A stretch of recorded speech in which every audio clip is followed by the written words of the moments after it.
Solar racing is very different from regular racing, where it's more of an engineering challenge instead of, the best driver taking the best angles in the corners.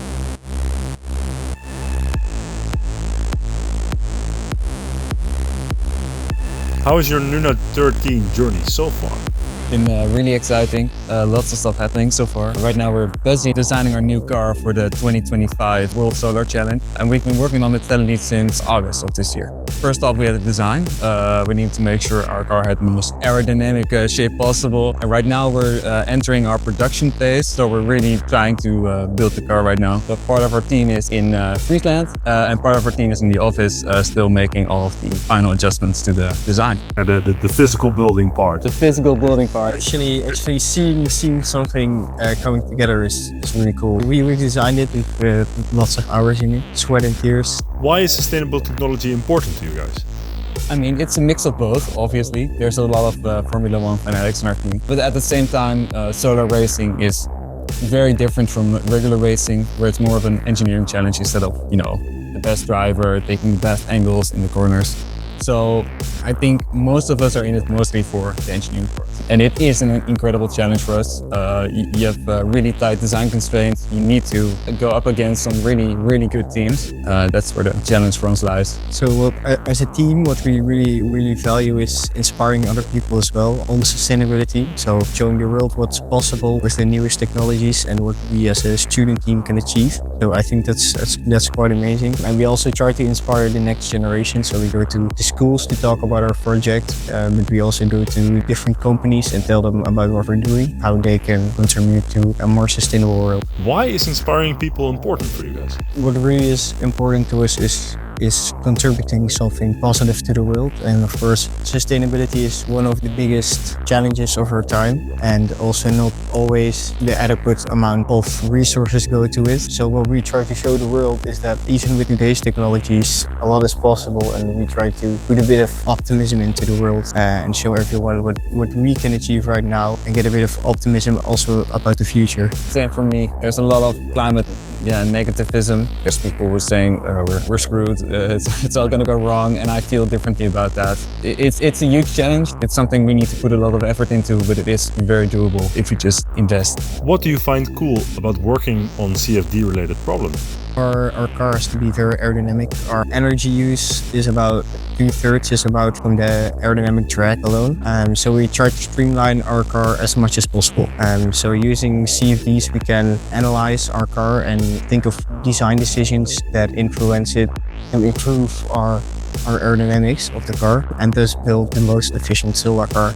Is it something you want to continue your career in? I think it's really interesting. I actually haven't done a lot of CFD before. So of course in university we had some courses on the general subject, but I didn't have any practical experience with it. Universities are there for it. Yeah. So really during this team I got some experience in actually using it and designing something using CFD. Definitely one of my options of pursuing this later in my career. What was challenging about the task at hand and the setup you guys created? Yeah, so in general, we want to, for our aerodynamical design, try a lot of different tweaks to our model. So you want to run a lot of CFDs. It takes a lot of computers to do that. The difficult part is managing all of this compute hardware you need to use. And in previous years, what we did was very manual, which is kind of awful actually, because you don't know when your CFD is going to be finished exactly, so you constantly need to check all your computers. At least you can sword fight while you wait. Yeah, I mean, there's ways you can kill the time, but honestly, the solution to that is, making more efficient use of your compute resources, and that's what we tried to do this year. So we set up a small cluster. So what we do now is we just have a big queue where we can schedule a lot of jobs, and we just say, do these sometime in the future. We don't care when, just do them.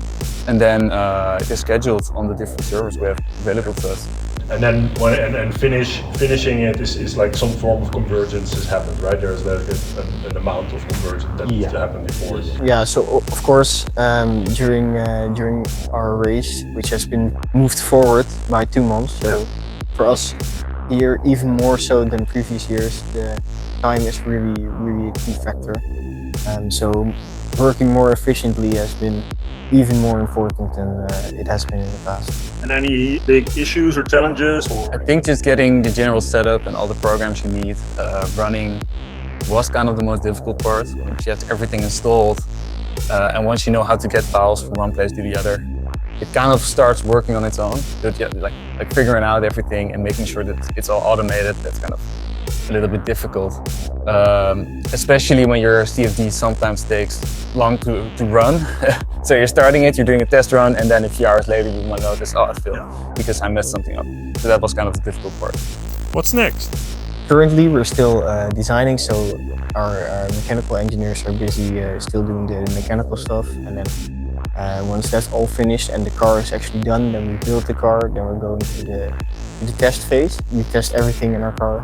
And after that, we go to Australia. We have a few test days there as well to actually test it in the real world conditions where it needs to perform. And then we race the car and hopefully we finish first. That's what we're going for. Yeah, I think, and I hope that with the improvements we made this year, that we can also have a better starting point for the next teams, so they start at a more efficient pace. Well, especially with your automated setup at the moment, that was a big step, I think. Thanks, guys.